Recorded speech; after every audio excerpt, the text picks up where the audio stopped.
یہ واقعہ صرف دو ہستیوں کی ملاقات کا نہیں، یہ انسانیت کی پہلی امید کا لمحہ ہے، بلکہ توبہ کے بعد ملنے والی رحمت کی ہے۔ یہ واقعہ ہمیں سکھاتا ہے کہ گر جانا انسانیت ہے، مگر سنبھل جانا ایمان ہے۔ یہ حضرت آدم علیہ السلام کا واقعہ ہے، مگر اس کا سبق ہر انسانیت کے لیے ہے۔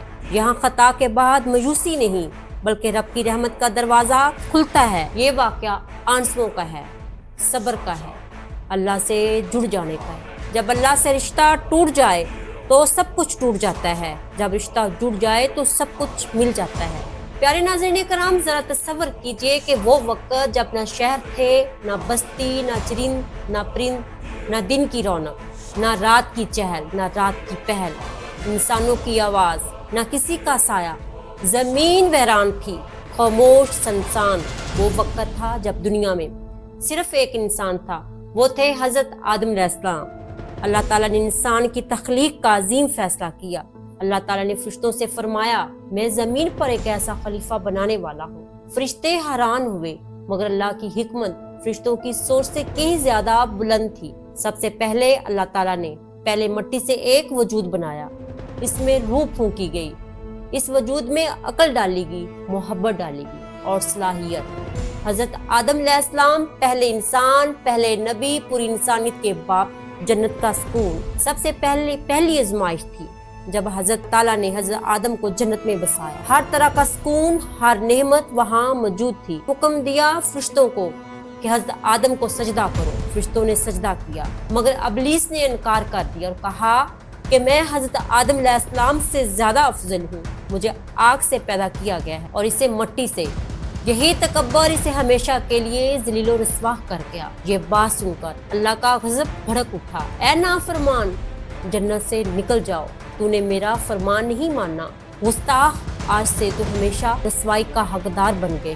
اسی لمحے وہ کبھی فرشتوں کا سردار ہوا کرتا تھا، وہ لعنت کے ساتھ ابلیس اور شیطان بن گیا، اسے جنت سے نکال دیا گیا۔ وہ رونے لگا اور عرض کرنے لگا، میں نے کتنے زمانے تیری عبادت کی ہے اور تیرے فرشتوں کو میں نے سکھایا ہے، میں نے تیری بندگی کی ہے، رحمت سے جو کچھ بھی مانگا ہے وہ سب آپ نے مجھے عطا کیا ہے۔ اے اللہ پاک، مجھے قیامت تک زندگی عطا کر دے۔ اللہ نے کہا، جاؤ جاؤ، تو قیامت تک زندہ رہے گا۔ پھر کہتا ہے شیطان، میں جس آدم کی وجہ سے مجھے جنت سے نکال دیا گیا، اے اللہ مجھے اتنی طاقت دے دے کہ میں حضرت آدم کی جسم رگوں میں داخل ہو سکوں۔ تجھے طاقت دی جاتی ہے، اے شیطان سن لے، میرے بندوں کو تو دھوکہ دے گا، میرے بندوں کو تو گمراہ کر سکتے ہو۔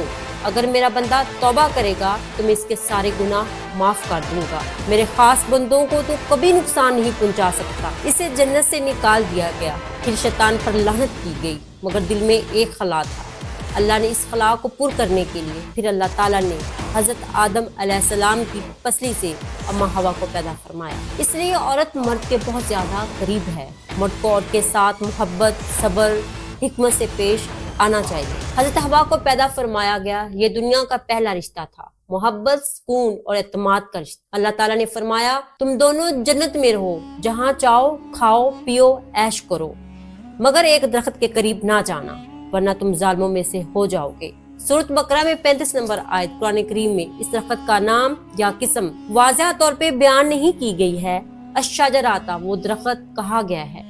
بعض مفسرین کے نزدیک مختلف رائے، یہ درخت گندم کا تھا یا انگور کا یا انجیر کا۔ بعض علماء کے نزدیک وہ کوئی عام یا دنیاوی درخت نہیں تھا، بلکہ اللہ تعالیٰ کی طرف سے ایک خاص آزمائش۔ حضرت آدم علیہ السلام اور حضرت حوا کو بہکایا اور کہا کہ یہ درخت تمہیں ہمیشہ کی زندگی دے گا، تم فرشتے بن جاؤ گے۔ وسوسے میں ڈال کر ان سے لغزش ہو گئی، مگر یہ جان بوجھ کر نافرمانی نہیں بلکہ انسانی کمزوری تھی۔ حضرت آدم علیہ السلام نے فوراً اپنی غلطی کا اعتراف کیا اور دعا کی، اے میرے رب، ہم نے اپنی جانوں پہ ظلم کیا، اگر تو نے ہمیں معاف نہ کیا، ہم پہ رحم نہ فرمایا تو ہم خسارہ پانے والوں میں سے ہو جائیں گے۔ تو اللہ تعالیٰ نے ان کی یہ توبہ قبول فرمائی۔ اس کے بعد اللہ تعالیٰ نے اپنی حکمت کے تحت حضرت آدم علیہ السلام اور حضرت حوا کو زمین پر بھیج دیا، لیکن دونوں کو ایک ساتھ نہیں اتارا گیا۔ حضرت آدم کو ایک ویران مقام پر اتارا گیا، دونوں زمین پر الگ الگ جگہوں پہ اتارے گئے۔ حضرت آدم اور اماں حوا ایک دوسرے سے جدا ہو گئے، انہیں بہت دکھ ہوا۔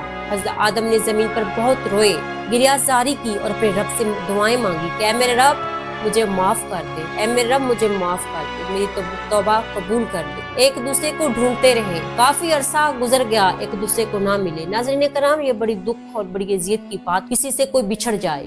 اس کے بعد جب اللہ تعالیٰ نے توبہ قبول کی تو کافی عرصے بعد دونوں کی ملاقات میدان عرفات میں ہوئی۔ اسی وجہ سے اسی جگہ کو عرفات کہا جاتا ہے، یعنی پہچان کی جگہ۔ یہ ملاقات اللہ کی رحمت، قبول توبہ کی علامت، زمین پر نئی زندگی کا آغاز۔ جب حضرت آدم علیہ السلام نے زمین پر اللہ کی عبادت شروع کی، لوگوں کو توحید کا پیغام دیا، اللہ تعالیٰ نے انہیں زندگی گزارنے کے طریقے بتائے، کھیتی باڑی کا طریقہ بتایا، اپنے جسم کو کس طرح ڈھانپنا ہے، لباس کس طرح بنانا ہے اور اپنے لیے خوراک کیسے بنانی ہے، لباس کس طرح بنانا ہے۔ حضرت آدم نے ریشے کھالیں استعمال کر کے لباس بنانا سیکھا، باقی زندگی کے طریقے، زندگی کیسے گزارنی۔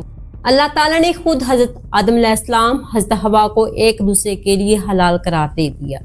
یوں ان کا نکاح سادہ، پاکیزہ اور ربانی حکم کے تحت ہوا۔ یہ شادی انسانیت کی پہلی شادی تھی، جس کا مقصد سکون قلب، باہمی تعاون۔ اسلامی روایات میں حضرت آدم، حضرت حوا کی اولاد کے بارے میں مختلف اعداد ملتی ہے، لیکن حضرت آدم علیہ السلام کی اولاد کی تعداد بہت زیادہ تھی۔ ناظرین کرام، یہ بات کہنا غلط ہے اگر ہم کسی بغیر تحقیق دلائل سے 40، 100، 500 یا اس سے زیادہ، غلط ہے۔ قرآن مجید میں اولاد کی تعداد واضح طور پہ بیان تو نہیں کی گئی، اس لیے حتمی تعداد اللہ ہی بہتر جانتا ہے۔ حضرت حوا کے ہاں اکثر جڑواں بچے پیدا ہوتے تھے۔ ہر حمل میں ایک لڑکا ایک لڑکی ہوتی تھی۔ ایک حمل کے لڑکے کی شادی دوسرے حمل کی لڑکی سے کی جاتی، یوں آپس میں بھائی بہن کی شادی نہیں ہوتی تھی۔ یہ طریقہ اس وقت اللہ کے حکم سے جائز تھا، کیونکہ دنیا میں صرف حضرت آدم کی اولاد ہی موجود تھی۔ اس دنیا میں نسل بڑھانے کا یہی واحد ذریعہ تھا، یہ اللہ کی مرضی تھی۔ حضرت آدم نے اپنی اولاد کو بتایا کہ صرف اللہ کی عبادت کرو، یہ سب سے پہلا بنیادی سبق تھا۔ انہیں سمجھاتے اللہ کے علاوہ کسی کی عبادت نہ کرو، انہیں اخلاق سمجھاتے، انہیں زندگی گزارنے کے طریقے بتاتے، سچ بولنا، امانت داری، عدل و انصاف کی تعلیم دیتے اور شیطان کے وسوسے سے بچاتے، اور انہیں یہ کہتے کہ شیطان انسان کو غلط کام کرنے پر بہکاتا ہے۔ صبر، برداشت، رحم دل ہونا زندگی کا ایک اہم حصہ ہے۔ رزق، محنت۔ حضرت آدم علیہ السلام نے اولاد کو کھیتی باڑی، کپڑا بنانے، محنت کے ذریعے رزق کمانے کی تعلیم دی۔ بچوں کو بتایا کہ محنت، حلال کمائی عبادت ہے۔ چونکہ حضرت آدم کی اولاد کی تعداد بہت زیادہ تھی، انہوں نے انہیں خاندان کے اندر بھائی چارہ اور محبت کا درس دیا۔ لڑکوں لڑکیوں کی شادی کے مناسب طریقے، اولاد کی تربیت کا بنیادی حصول سکھایا۔ ان کی تربیت کا مقصد زمین پر انسانی معاشرہ قائم کرنا تھا۔ حضرت آدم کی اولاد میں 2 بیٹے حابیل اور قابیل، جو سب سے زیادہ واقعے میں مشہور ہے۔ دونوں نے اللہ کو قربانی پیش کی۔ حابیل کی قربانی اللہ پاک نے قبول کی، قابیل کی نہیں۔ حابیل کی قربانی قبول ہوئی، قابیل کی نہیں۔ قابیل نے حسد میں آ کر حابیل کو قتل کر دیا تھا۔ حسد اور غرور سے بچو، اللہ کی مرضی کے مطابق عمل کرو۔ توبہ صبر ہمیشہ زندگی میں کامیابی کی کنجی ہے۔ اس دور میں ہر انسان مختلف پریشانیوں میں جکڑا ہوا ہے۔ کوئی اولاد سے پریشان ہے، کوئی کاروبار سے، کوئی بیماری سے، کوئی گھریلو مسئلوں سے۔ تو آپ سب سے میں گزارش کرتی ہوں کہ اگر برے دن آ جائیں تو اچھے دنوں کی امید رکھو اپنے رب سے۔ میرا رب ہر مشکل کے بعد آسانیاں ضرور پیدا کرتا ہے۔ صبر، توکل، اس کا دامن اپنے ہاتھ سے مت چھوڑو، اپنے رب سے مسلسل رجوع میں رہو۔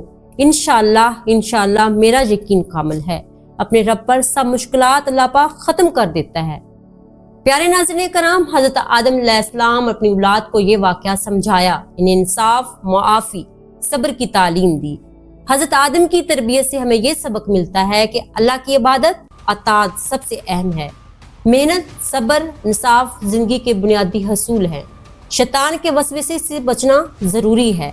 خاندان، معاشرت میں محبت، اخلاق کی ضرورت ہے۔ اگر آپ کو یہ ویڈیو پسند آئے تو بشرا نسیم کے چینل کو لائک کر دیں، سبسکرائب کر دیں اور شیئر کرنا مت بھولیں۔ اپنا اور اپنی فیملی کا خاص خیال رکھیں۔ ملتے ہیں نیکسٹ ویڈیو میں، تب تک اللہ حافظ۔